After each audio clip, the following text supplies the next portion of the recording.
Новата авиолинија Охрид-Истанбул не само што ќе придонесе за развој на туризмот, туку ќе значи многу и за развој на економијата.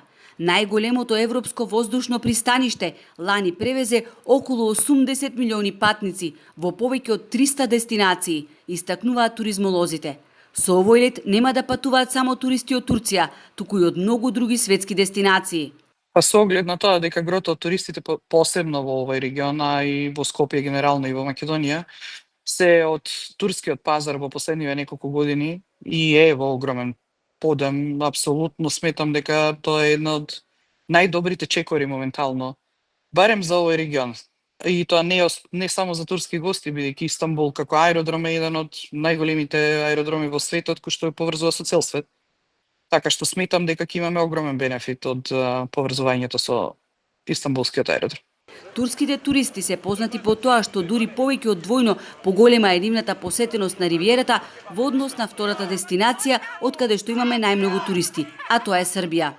Остваруваат и најголем број на ноќевања, иако просечниот број на ноќевање е нешто над едно ноќевање, односно 1,23 ноќевања, што значи дека може да очекуваме повеќе туристи, можеме да очекуваме подобра работа на Охридскиот аеродром, и Истанбул не е било која дестинација.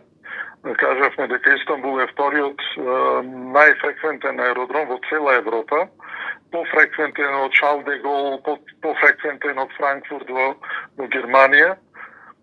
И навистина може преку овој аеродром да се замине на многу дестинации, се надевам по поволни цени.